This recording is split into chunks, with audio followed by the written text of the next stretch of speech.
really happy to be here. Actually, I made a little research yesterday to prepare this paper, this presentation, and I could see that with the Cossack revival today during the war in Donbass, the history of these insurgents and especially of these Atamans were revived. So I think this is important also to have some kind of historical perspective.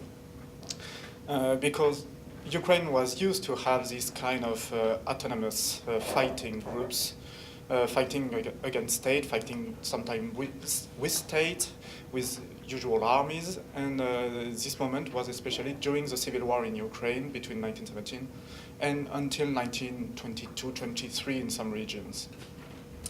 So Christopher and I agree on many points, so we tried not to to emphasize a few differences and most of the time to not step on one each other paper. So I will try to present really quickly this war, these peasant uprisings during civil war, because I don't think this is a place to a specific presentation, but after 1917 there were large groups of autonomous peasant uprisings in Ukraine, so-called Greens, that fought against the Red, so the supporters of the Soviet power, the White, the supporter of the Russian nationalist power, and also sometimes against the Ukrainian National Army led by Simon Petlura and the People's National Republic of Ukraine. And these so-called Greens were led by Atamans, and that's a term that you can find today in many references in Donbass with this Cossack revival that I mentioned earlier. And many of these Atamans are quite known. Even today, in France, the most known is probably Nestor Makhno. But you have also, since the past 20 years, some kind of Ukrainian historiography that revives the names of Tutunik, Zelgeny, Volynets, and etc., etc. There were many Atamans. 20 to 30 were quite known, but there are actually 50 to 60 Atamans that led different groups, different fighting groups. And these uprisings, these peasant uprisings, were mainly caused by the fact that the state intervened really heavily in the life of the countryside. Especially, they were fighting against the requisitions and the forced draft during World War I, the very first uprising in 1916, during the Tsarist time, and also in 1919 against the Soviet power, which was the worst moment of the insurrections. But as I said earlier, some insurrections keep on until 1922, 1923, especially in Podolia, Volhynia, these borders region which were really easy to control for these insurgents.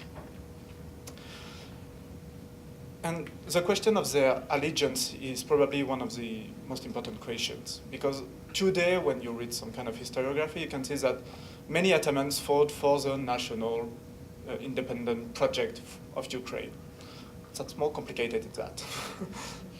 And to sum up a few examples that I give you in the paper, I would say that many Atamans were past their civil war switching side during whole war, fighting sometimes for themselves, sometimes for the Ukrainian Republic, sometimes for the Reds, and even sometimes for the Whites. But most of them somehow tried to plead allegiance to the Ukrainian Republic and to the independent project. But the fact that they were revendicating a political color doesn't mean that they were following specific orders from the National Ukrainian Republic or from any kind of high-rank officers. They were autonomous during the whole civil war. And at the same time, political forces like the UNR, the Ukrainian Republic, also claimed that the fight of these Atamans, the fight of this uprising, and especially their victories, were there. And despite the fact that they were not actually controlling the insurgents, they claimed that sometimes the victory against the Red was a victory for the Ukrainian movement and the Ukrainian Republic. But when you see the orders, none of them are followed. And they spend the whole civil war to be what they want to be, to go where they want to go, that's the worst aspect, and especially to fight whoever they want to fight. And that led to some kind of military instability during the whole civil war, especially in 1919, when the Ukrainian movement and the Ukrainian Republic was, I guess, the strongest. The Ukrainian Republic claimed to have 100,000 people who were fighting for it. Oh, yeah, it's not a person.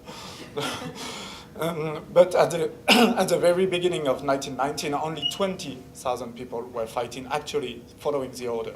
I mean, 1/5 of the army was actually an army, and not only fighting groups only for themselves. And that's because these Atamans and these insurgents have one very specific characteristic. They are locally rooted. And they are fighting for their countryside, for their for their district, for their region, and most of the time they are attached to one village or one town in the countryside. And few places are quite known. Nestor Makhno was in Gulya-Polye. Tiotunik was in western Kiev region. Ataman Struk, one of my favorites, was in around Chernobyl. And the Ataman Zelyan is like, you can see right above me with scary face, was in Tripoli, south of Kiev. And actually today there is a sculpture of his head in Tripoli, despite the fact that he probably killed half of the population of the town during the Civil War. But that's it. What can you do with memory? So their major war was not actually to gain victory to Red, White, or Ukrainian Republic. It was to weaken the enemy by fighting behind the front lines and by weakening the army and most of the time their supply. Because as they were fighting against requisition and drafts, they could not allow a Red Army or White Army to keep fighting during a long period. So during the Civil War in Ukraine, you have this front line really raging. This is a storm through Ukraine with thousands of miles in just a few weeks. That's because these uprisings were weakening the forces fighting and the main armies at this time. So I would like to emphasize a specific aspect of their fight. It's actually what Felix Schnell called a culture of violence for these Atamans and for these insurgents. Christopher and I mostly disagree with what Felix Schnell wrote, but it's a good starting point, I guess. And actually, when you see this picture, you can see that they are all in some kind of uniform, and this culture of violence was really important in the way they presented themselves. In uniform, most of the time with guns all over the chest, on the belt, grenades, with a brutal behavior on a daily basis. And there is also another set of pictures of Ataman Struk men, another Ataman during the Civil War, and all of them are with gun, rifles, etc. So, violence was at this time a canvas that held the insurgents together with brutality, but also a fundamental aspect in their relationship with civilians and enemies on a daily basis. Actually, every day when they met civilian population during their fight, they were immediately brutal. And for Felix Schnell, that aspect means that they are, and this military instability that I mentioned earlier, means that there were no ideology and no politics in their fight. Because they were switching sides, because they were only fighting for them, and because they were really brutal, it means that they were only warlords, some kind of intoxicated by war and by brutality.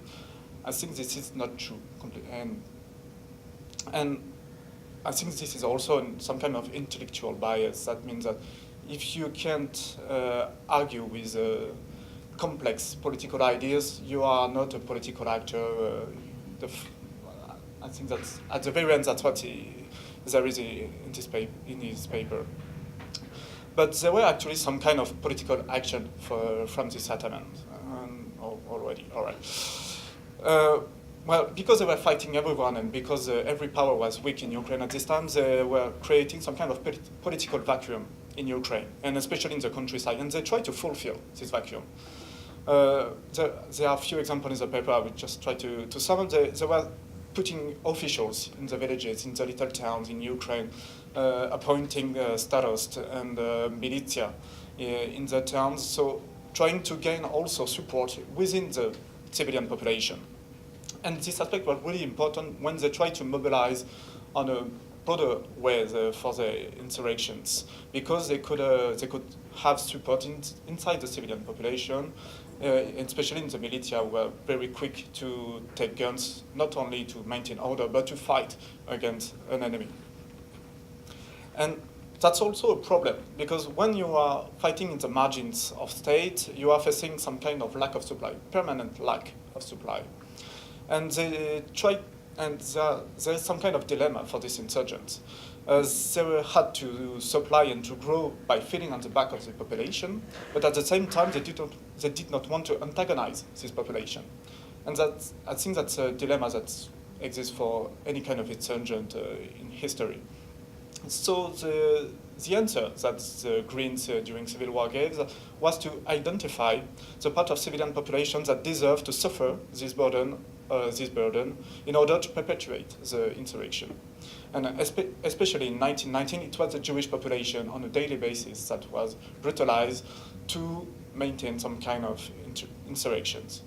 But I think that if we look at Nestor Makhno, who did not brutalize the Jewish population, brutalized the German colonists. And if we look further on 1943, we can see also that the Ukrainian nationalist insurgents most of the time brutalized the Polish population in Volhynia and in Galicia. And there was not only some kind of political project, anti-Jewish or anti-Poles project behind it, it was also some kind of material imperative. Well, are we? Well, 10 seconds. 10 seconds, okay. Just a few words on the Atamans. Christopher will deal with this aspect more than I will. By identifying these populations that deserve to suffer, the Atamans had a key role in the mobilization of the insurgents. They perpetually, by speeches, by leaflets, etc., by orders, identify this population, and they try to shape their own side, their own countryside, by excluding the Jewish population and the populations that deserve to be excluded from the peasant community. So it was not only a fight for their side, but also a fight inside. And that way. Absolutely.